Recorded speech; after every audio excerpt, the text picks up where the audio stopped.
Sure. So, thank you for being here, Professor Chomsky. Just as an opening question, I wanted to ask you, Yeah. what is the most important thing for people to do right now to make a socialist future more likely? Well, we have two crucial issues that have to be faced, or else everything else becomes moot. One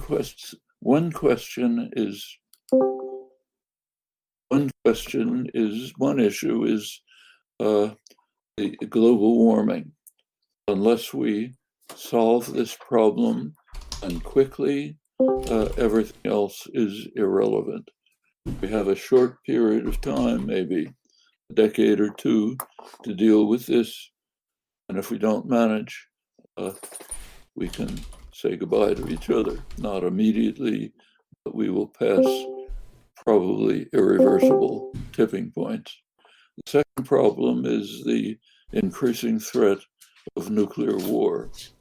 Very serious, increasing. Things can be done, but unless they're done, our chances of survival are very slight. There are other crucial problems, but these are the overwhelming ones.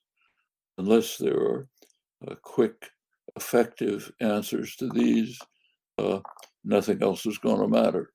We know the answers. They have to be implemented.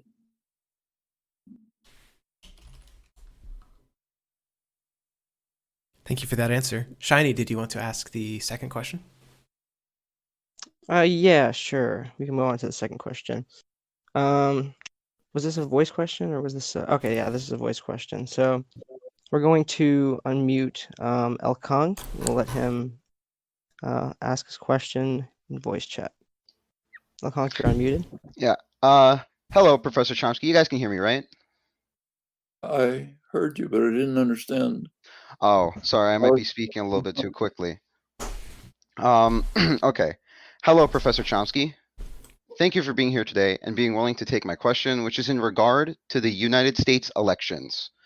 So, while polls may vary, it seems clear that the Republican Party at large has abandoned much of the conventions of democracy, science, and any sense of moderation, and that most of their members have followed suit. What can the left do to change or alleviate this current state of affairs, where a good portion of the country doesn't believe election results, science, or democracy? There are no magic keys.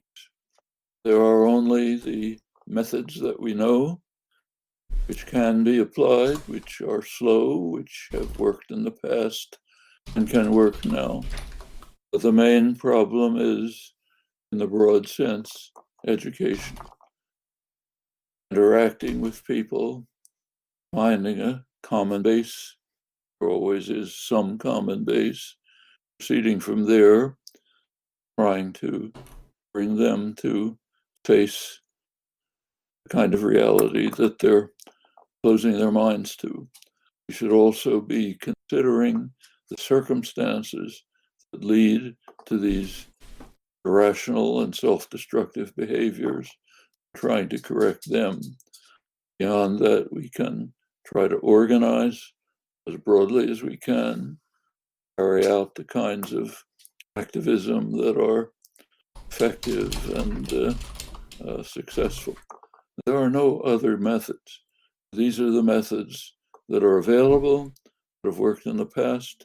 We just have to carry them out more effectively, sympathetically with others, more energetically, and achieve what we can. Thank you for that. The third question comes from Venbot361, who I've unmuted. Venbot was going to ask about the Biden administration. Venbot, can you speak? Hello, can you guys hear me? Mm-hmm. So hi, Professor Chomsky. Thank you for being here. My question was, how should leftists and progressives in general tackle the incoming Biden administration? The Biden administration on its own is very likely to be essentially a Clintonite, Obama-style administration. Wall Street-oriented, donor-oriented, very little concern for the general public. But they can be pressed. It's already happened. So activists working with people in the Biden administration have succeeded in pushing their program farther towards the aggressive side than any in recent memory. They're not going to act on that program unless they're pressed. And they can be pressed. That's what we have to do. And they can be pushed further. So take, for example, the most important question, how to deal with the crisis of impending environmental catastrophe. Under pressure from Sunrise Movement and others, formal Biden-Harris program was not enough, but it was not too bad, certainly better than anything that preceded. The DNC, Democratic National Committee, was resisting it all the way, sometimes even took their program off their web page. So there's clearly an internal struggle going on about this. We can lend our weight as activists, as pressure groups, as writers, as participants to try to push the program towards something reasonable enough to offer us a serious chance of escaping this catastrophe. And the same is true on other issues. So today they passed a so-called stimulus program. Actually, we don't have the details yet, but what is leaking out seems to be that they did pass the McConnell-Trump favorite, ensuring tax write-offs for 3 martini lunches for executives, but a very small amount for individuals and nothing, it seems, for the desperately needed programs for states and localities. Well, these are things that can be changed. Pressure on the Democrats should be extensive to try to get them to move to a more humane program, which will not only be better for people, but will help salvage the crashing economy. That can be done, but you have to press them constantly. What happened after Obama was elected is a very good lesson. Obama had a huge army of mostly young activists supporting him. As soon as he was elected, he disbanded them. What he cared about was being elected, not achieving anything for the public afterwards. That betrayal was well understood, and it's part of the background for the vote for Trump.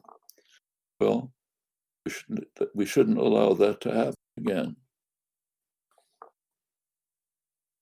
Okay. Thank you for your answer there. We'll go next to President Sunday. President Sunday had a question. President Sunday, you there? I think you should already be unmuted. Unless I have to unmute. Oh dear. Hang on. Hello? Hey, what's up? Hi. Hi, Professor Chomsky. Thank you so much. So my question was, as a political scientist, so terms like anarchism, socialism, and liberalism have been reduced in meaning to slurs by large numbers of people, mostly on the right, but also some on the left, so that the array of things these terms should represent in an honest and careful discussion about the best way to organize our communities are largely replaced by caricatures that really make no reference to these terms' actual substantive significance. Furthermore, these act as powerful gravity wells for cultural movements oriented around antagonism toward these caricatures. So, for example, anti-communism as a cultural movement is largely oriented around antagonism toward a specter of communism that is itself a pastiche of the worst things done by different socialist regimes, aloof to any of the historical particularities at play. So my question to you is, do you have any thoughts on what current generations of academics and or activists can do to remedy the situation and reopen political discourse such that the range of questions that can be posed about politics is rebroadened? Well, the first thing we have to bear in mind is that the United States is a very unusual country. I can't think of any other country apart from dictatorships, right, where the word socialism is considered to have it's impossible to use. Other countries, pretty much like ours, somebody says he's a socialist, that's like saying he's a Democrat. That's an innocuous term. In the United States, which is a deeply ideological, highly rigid culture, the term is almost unusable. And you're quite right about the other terms. The other terms have almost lost meaning. So what can we do about it? Oh, we have to face reality, be sensitive to what's in people's minds.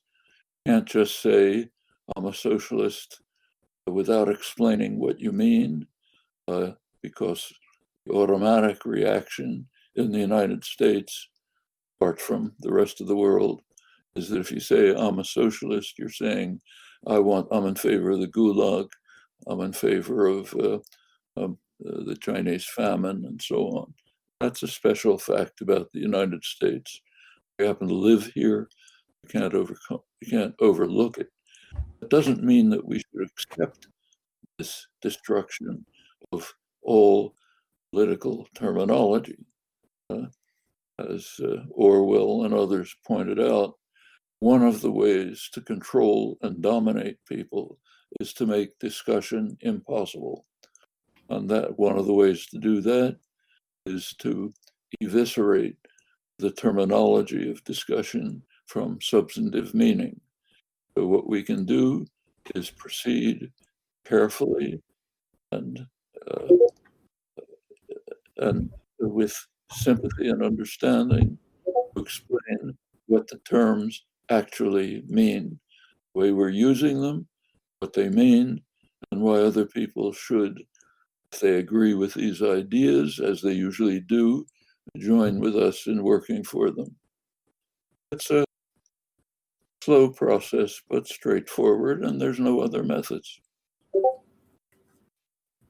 Thank you so much. Thank you for that answer. The next question comes from Osfox, and it is about language. Hey, so again, thank you for coming, Chomsky. What I'm wondering about is because obviously during your career, you've been a very strong proponent of nativist linguistics, and you're even cited by a lot of people as being one of the driving factors for it essentially having such a strong foothold in both linguistics and now other areas like psychology. I'm just wondering, what would your easy, digestible answer be to someone saying that they disagree with nativism? Being a nativist in view. And also, what do you think is the strongest critique of this way of thinking, like of being a nativist, that is? Well, to be a nativist is just to be quasi-rational. If you think there's a difference between the language capacity of a human being and, say, a dog or a tree or something else, then you're a nativist. Nativists are saying there's something special about human beings in their biological endowment, which enables them to do what you and I are now doing. It's not true of other organisms. They don't have that capacity. So either it's magic or it's part of our biological endowment. It's part of our biological endowment, you're a nativist. The only serious question is, what is this biological endowment? What is it that makes it possible for an infant to almost reflexively acquire the capacities that we're now using within by the time the infant is 2 or 3 years old and has mastered most of the fundamentals of the language. What is the biological property that makes that possible for a human infant? Whereas if you take, say, our nearest relatives, higher apes, even with the most extensive training and long efforts, you cannot elicit anything, even the rudiments of this capacity, the most elementary rudiments. So again, either it's magic or it's because of some biological endowment, same kind of biological endowment that goes into other aspects of growth and development. And the question is, what is that? There really isn't any question about nativism any more than there is about why you have arms and legs, not wings. That's obvious. It's a biological endowment. The questions are, what is it? And here there's a lot of substantive work. Thank you for that. Okay. And to follow up on an earlier thing you were asked, I'm just wondering specifically, because you mentioned climate change being the most, like essentially one of the most pressing issues facing us, but you're also obviously not a full revolutionary. I'm just wondering, do you think that the level of reform that you advocate for and more democratic socialists advocate for is enough to actually get us over the line of climate change, essentially not like, killing a shit ton of people in the third world or whatever? Well, again, we have to begin by facing a few realities. Take a look at the time scale relevant to overcoming the crisis of the environment and the time scale that would be required to substantially change the institutional structure of the society. I think the second should be done, and efforts towards it should never be abandoned. We should pursue them. But the time scale for dealing with the environment is much briefer than that. It has to be done basically within the framework of existing institutions while we proceed as best we can to improve and change those institutions. Now, it is, in fact, entirely feasible to deal with the imminent crisis of environmental catastrophe within the framework of existing institutions. There are detailed proposals as to how to do that. The best ones I know are proposed by my colleague and co-author, Robert Pollin, presented in some detail in a joint book of ours that just came out on Global Green New Deal. I think those proposals, which are already being in part implemented, are entirely feasible. They would require about maybe 2 to 3% of GDP, gross domestic product. They can be pursued within existing institutions in ways that do press them to their limits, can be achieved and must be achieved if we are to survive. Beyond that come the questions of overcoming deep problems that are creating the fundamental threat of severe environmental catastrophe and many others. Much of that is just inherent in systems of unregulated markets and capital concentration. Those have to be dealt with. That's a longer term project. Doesn't mean we abandon it now. We pursue it now, understanding that implementing the feasible measures to fend off environmental catastrophe must have priority. Thank you for that answer. The next Okay. question, sorry. The next want me question to- comes yeah. from, I'll just say it, Go. I guess. Next question comes from Pillowcase, who is in voice and wants to ask you about leftism rising in young people. Hello, Professor Chomsky. Thank you so much for being here. My question is, there seems to be a resurgence of leftist thought among the younger people on the internet. They seem to support these beliefs without any foundation in any political philosophy or study. Do you think this could be damaging in the long run for leftist movements, or do you think that the raw increase in support for anti-capitalist movements is enough to be a positive force? Well, you can never predict. It depends how people like you pursue these efforts. Can be done in a way which will turn it into something very positive and turn into something very harmful. All a matter of choice. Can't predict it. We know how to proceed, and it's up to, like you, to proceed in the constructive way. That'll give the answer.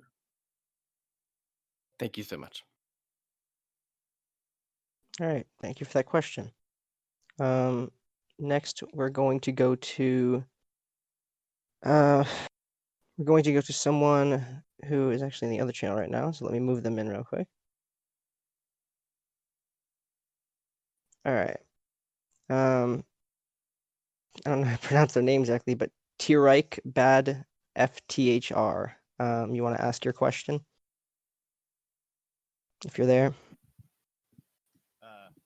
Hello, Dr. Chomsky. It's a pleasure to be Your voice is a little low. Oh, is it good now?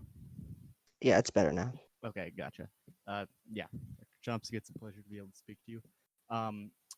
So labor unions have historically been a major force for affecting positive social change for working class people. With public opinion of labor unions at an all-time high, how might we best take advantage of the public trust to promote a resurgence in unions' influence in society? Thank you.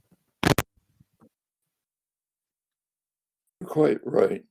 Labor movements have been in the forefront ever since the beginning of the Industrial Revolution, have been in the forefront of moving towards progressive social change, which is beneficial to the general population.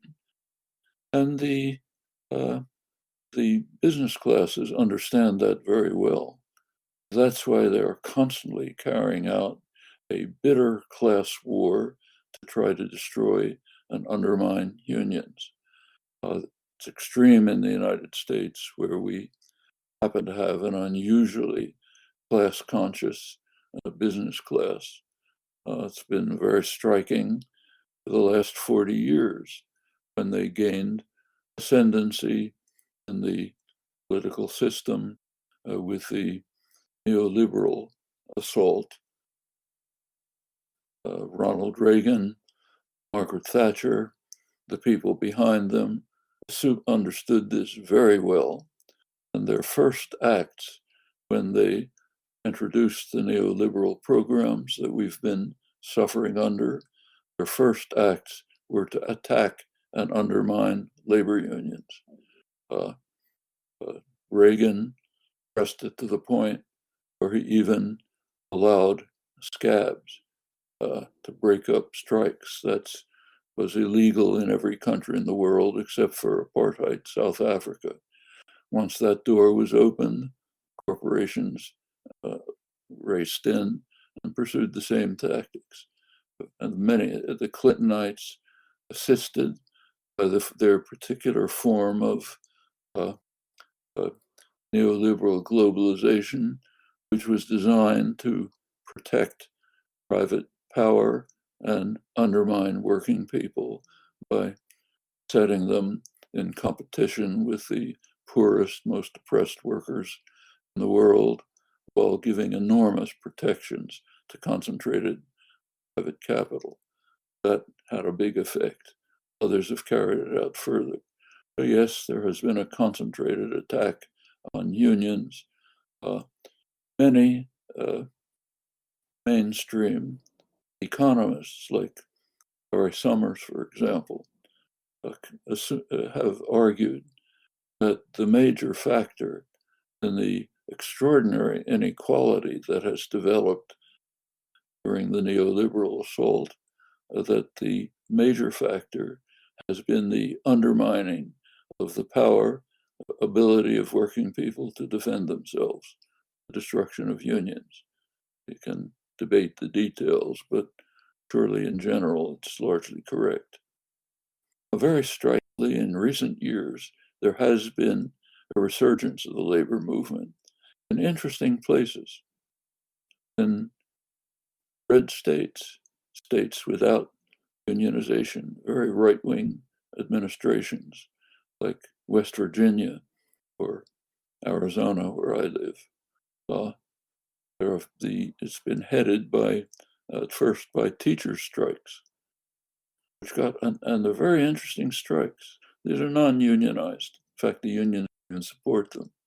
Non-union workers, teachers, not just asking for improved salaries for themselves, though those are very much justified. They're seriously underpaid, but demanding better conditions for education, smaller classroom sizes, better reversal of the defunding of education, better facilities, better programs for children. That's what they're pressing for. They're getting enormous popular support. I can see it right where I live in Tucson, Arizona, overwhelming support for the teacher strikes, even though it makes life difficult for the parents. Same in West Virginia. That's picked up elsewhere. Nurses strikes, other service workers, Amazon workers, but even has reached major corporations like a major General Motors strike. Well, I think those are signs that the labor movement can be revitalized, can reverse this 40-year attack in an effort to destroy them and to eliminate the possibilities for working people to defend themselves. We should bear in mind what has happened to the working class and, in fact, the middle class during this neoliberal period. There was a recent estimate given by the Rand Corporation, very highly respected analysis a corporation that carries out careful analyses of social and other programs.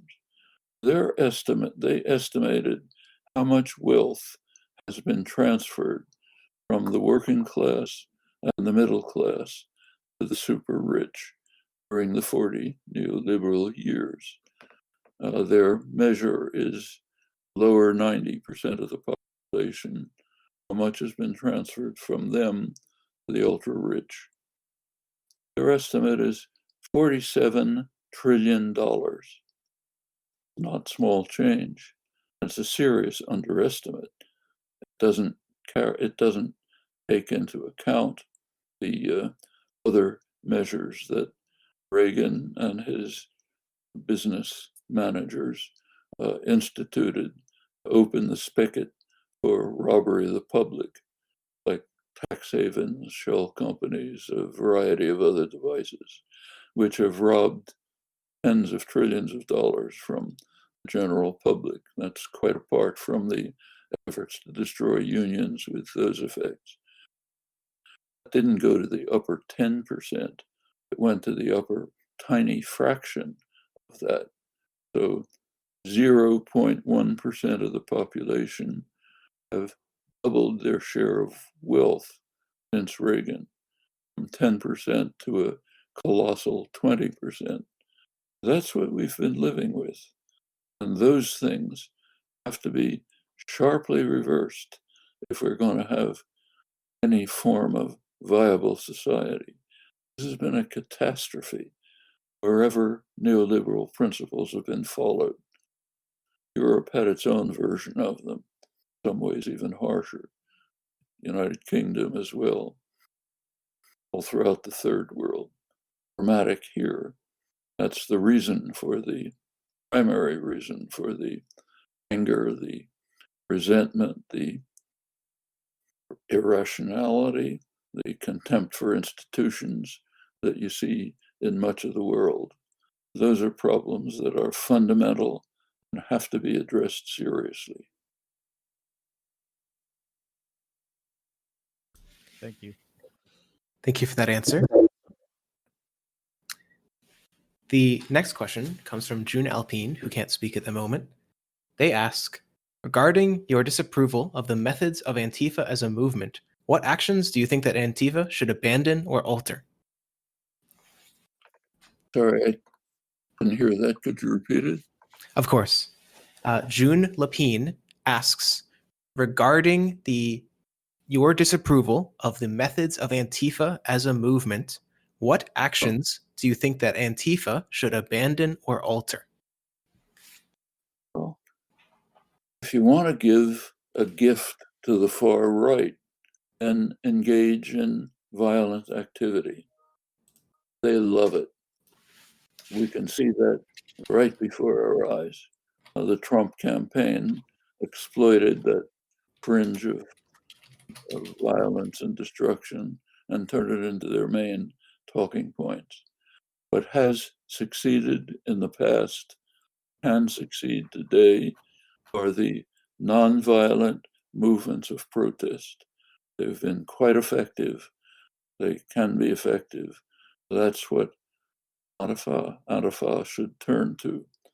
Self-defense is fine, but carrying out destructive actions, intimidating people, initiating violence, that's just a gift to the far right, which they absolutely adore.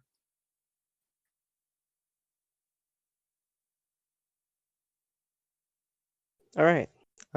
Thank you. Now, I think next we're going to move on to Chud Logic's question.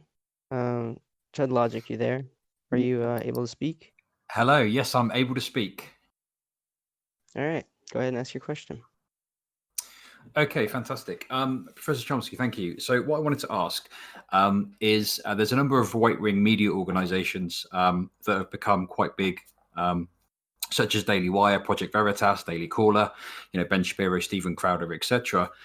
Often they will cite you and cite your work, Manufacturing Consent, and claim to stand against the liberal media establishment. What I was interested to understand is, how do you think these new right-wing organizations fit into your analysis of Manufacturing Consent? Well, I have a proprietary interest in the concept Manufacturing Consent. My co-author, Herman, and I used it as the title of a book. Actually, we didn't make it up. We borrowed it from mainstream liberal democratic theory, which, as we documented, has been in favor of what they called manufacturing consent. I happen to be quoting Walter Lippmann, but there are many others, in order to keep the population under control. As Lippmann put it, manufacture of consent is a new art in the practice of democracy to ensure that the general public remain spectators, not participants in action, leaving decision-making to the responsible men, people like us, the smart guys, not the stupid and ignorant majority. That's manufacture of consent. We then discussed how it's carried out in the media. But the book is not, the book actually, a large part of the book, if anybody starts to read it, tries to read it, going beyond the title, about a third of the book is defense of the media. Defense of the media against attacks from, in particular, Freedom House, which had a brutal, bitter attack on the media for not being patriotic enough and contributing to what they call the loss of the war in Vietnam. What we showed in detail is that the attacks were pure lies and deceit, that reporters were courageous, honest, described what they saw accurately, but within a framework of propaganda that shaped the way it was presented and perceived. So yes, let's describe the crimes and atrocities that the military is carried out, but saying this is bad because it's harming our effort, our noble effort to bring democracy and freedom to Vietnam. Well, it wasn't that at all. So here we have media are doing their job accurately and honestly and courageously within a framework that is highly distorted. Leaves important things out, distorts others. And that's the way I think you have to look at the media. It has nothing to do with the kind of critique that you're referring to. If you want to understand the world, learn about the world, your best source you can begin with is the mainstream media.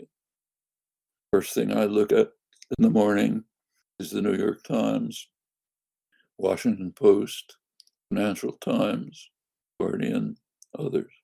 That's the main source of news and opinion, information. You have to read it with the understanding, the critical understanding that they are presenting the world within a certain framework which imposes its own presuppositions and distortions. You have to read it with critical intelligence, but it is the primary source of information and opinion. Okay, fantastic. Thank you so much. Thank you for that answer. The next question comes from Foucault Simp, who is currently unable to speak. They ask two related questions. First, how does manufacturing consent differ from something like Michael Parenti's Inventing Reality? And second, why do you support US electoral politics like advocating for Joe Biden or for Obama, especially when it seems like that feeds your idea of manufacturing consent?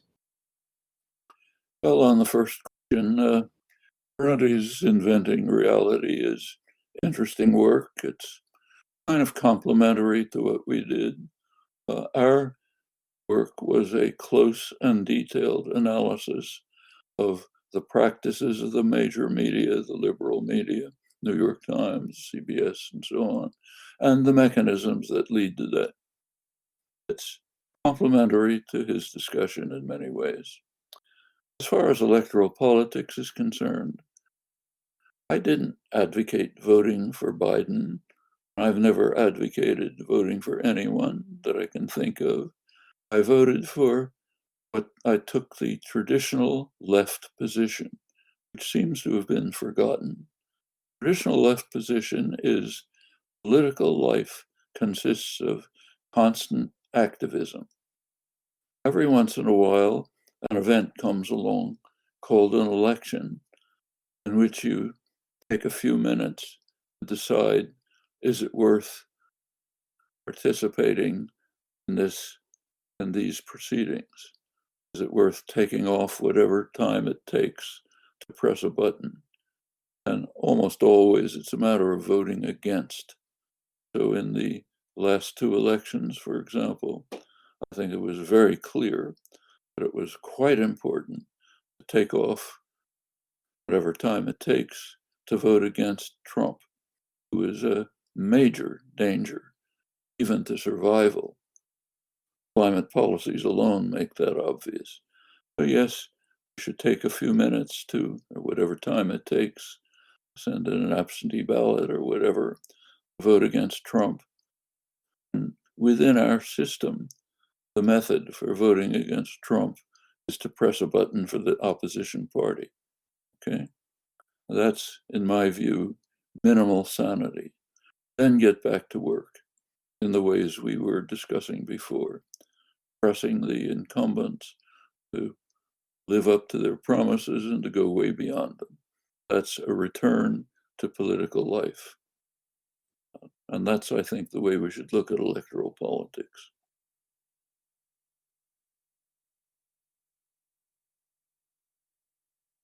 Okay. I think up next we're going to go to another slightly related question from Onan. Let me unmute Onan. Onan, you there? Yeah, thanks.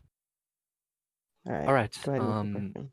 Yeah, I would assume that the question is kind of related. It's kind of regarding the prescriptive statements you would make. So, whenever we try to advocate for leftism, then we encounter this problem that people have these range of ideas in their head that they think is imaginable. And now I think we have two options. Either we can attempt to break this bubble and like set them up to new ideas, maybe talk about how socialism can not be USSR-like, maybe talk about radical change. But we also have another option, which is trying to lead them down the rabbit hole and get them one by one and being more moderate. And so I think we have kind of a dilemma here, which is that if we don't, if we are not radical, then we leave them in a situation in which left-wing ideas seem still radical to them, because anything further cannot even be discussed. But if we try to be radical, we might scare them away. And I would like to know what you think is preferable and how we should handle this problem. First of all, it depends on your audience. Who are you talking to? You're going to act differently if you're trying to engage with people who have a different perspective and views. You have to adjust to that. I think the main thrust is to be honest. Say, here are my views. I'm in favor of universal medical care, the way they have in every other country in the world. I'm not in favor of paying twice as much for worse care in accord with our system. I think working people should have the right to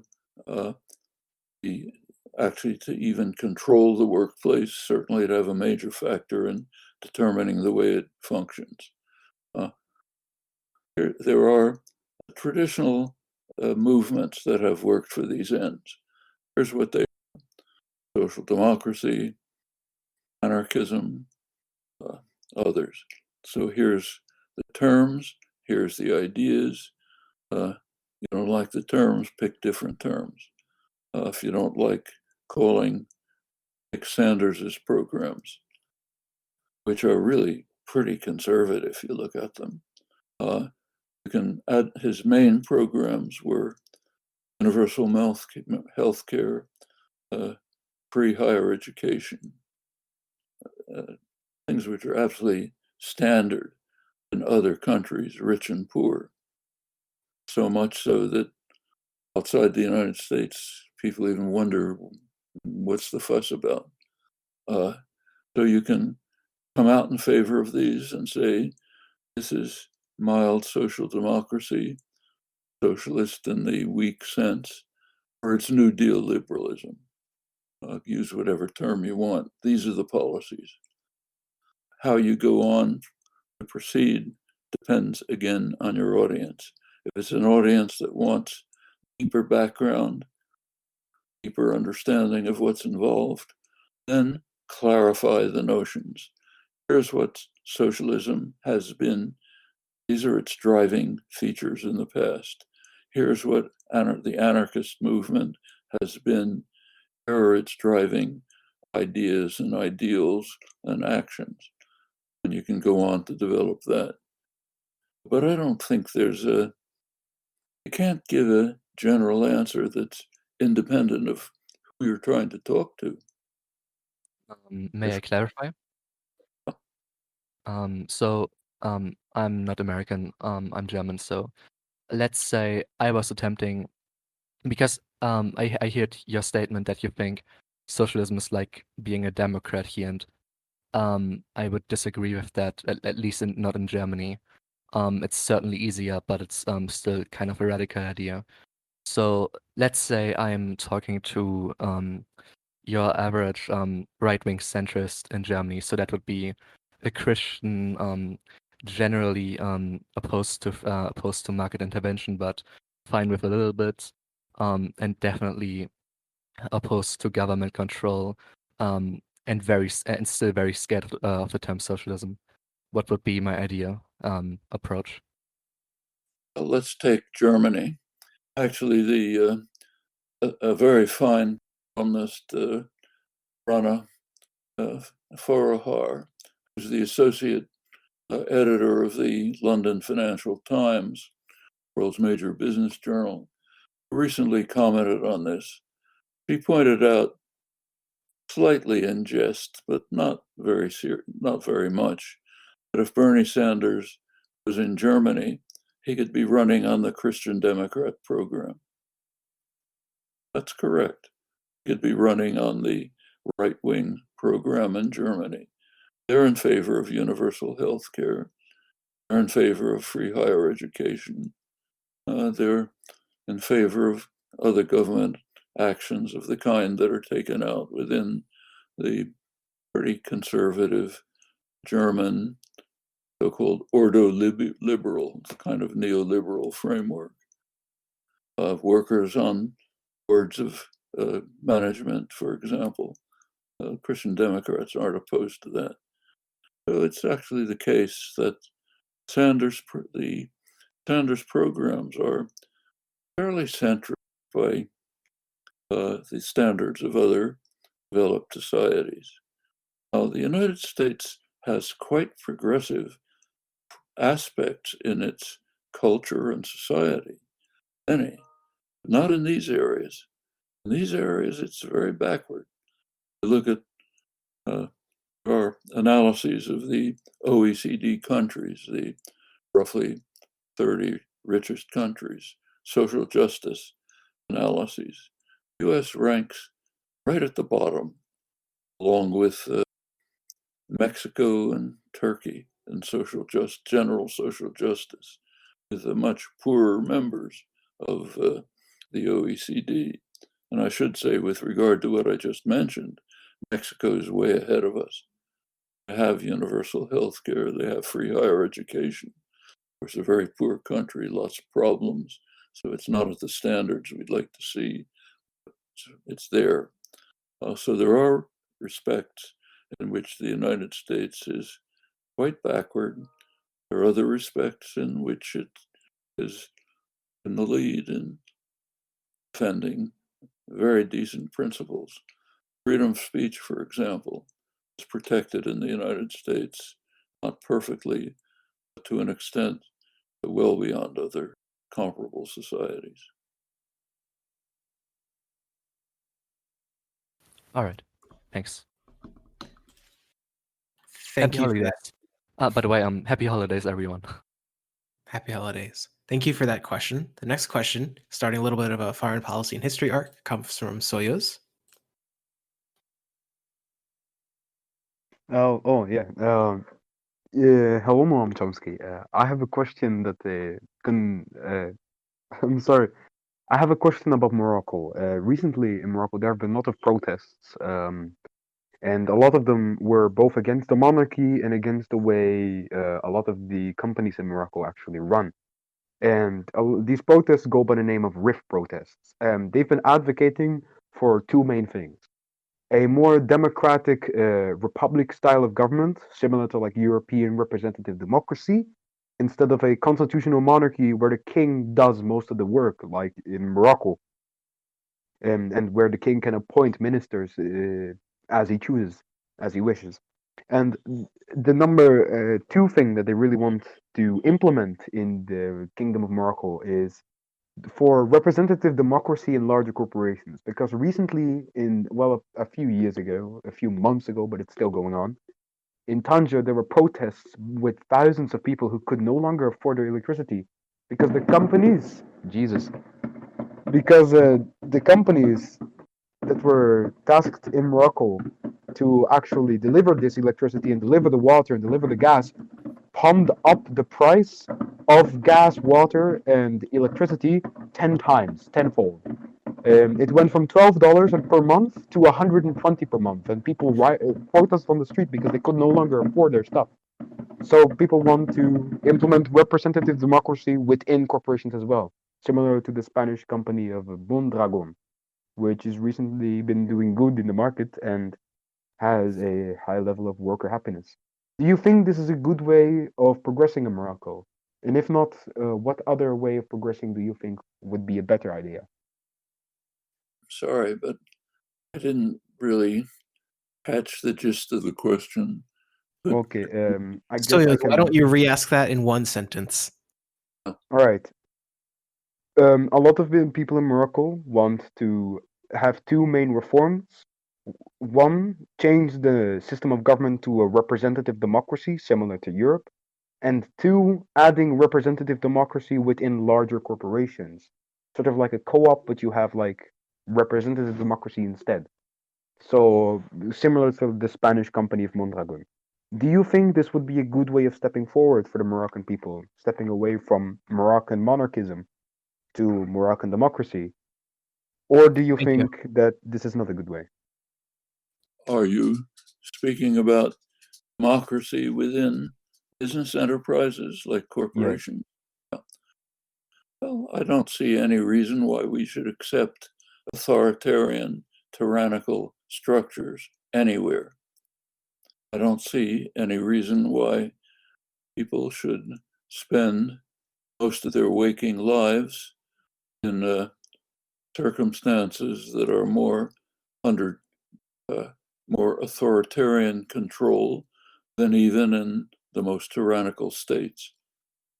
So Stalin was a brutal tyrant, but he couldn't tell you that you're allowed to go to the bathroom for 5 minutes at 3 p.m. And here are the clothes you have to wear, and here are the number of packages you have to move from one place to another on the route that I described for you within a fixed amount of time.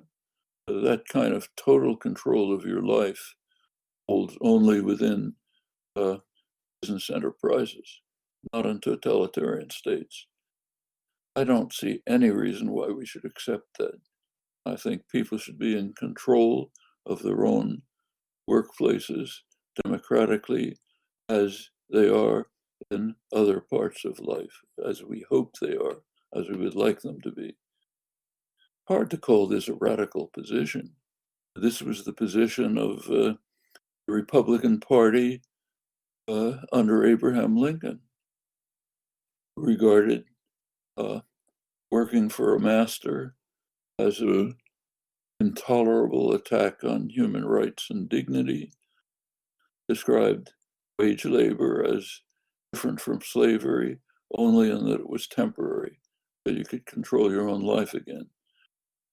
The position of the overwhelming majority of the American working class in the early years of the Industrial Revolution was the position of the major labor union in American history, Knights of Labor, very powerful, important movement in the late 19th century, integrated black and white, worked in the most repressed black areas, organizing, calling slogan was, "Those who work in the mills should own them and manage them." I think that's an ideal towards which we should strive. We're not going to get it in one fell swoop. It can begin with what does exist in other countries like Germany, co-determination, worker representatives on management boards. That's a first step. It's actually been advocated by Elizabeth Warren, Sanders, others. It's a very first step, can move well beyond. I think those are long-term goals that we should strive for. We can describe them in various ways. We can say, this is the fundamental, going back to earlier questions, we can say these are the fundamental principles of the genuine socialist movement, not what's called socialism, and of the anarchist movements. But we could say what I just did. These were the positions of the Republican Party under Abraham Lincoln and the positions of major working class organizations in the United States. I think both are correct. And when we're talking to people who are interested in gaining a deeper background and understanding, that's the way we should present it. Okay, thank I'm you for your answer, sorry. Professor Chomsky. Noon and get off We to can the move next. on now. Sorry, what? So I'm afraid I'll have to leave you now. Oh, you that's all the time you have? Okay. That's fine. Well, we appreciate you joining us today and answering questions. Yeah. It's been an honor to have you. Socialism done left. Do you want to say anything else before we close out here? Just want to say it's been an honor to have you. Thank you for all your work. Thank you very much. Sorry I have to leave so soon. Oh, it's fine. Of course. It's Have a been wonderful an honor, day. Mr. Chomsky. Thank you. Okay. So I think that went really well. It was a little shorter than expected, but that's fine. Yeah, I think we were planning for 2 hours, but that's why some of your questions didn't get asked. Sorry.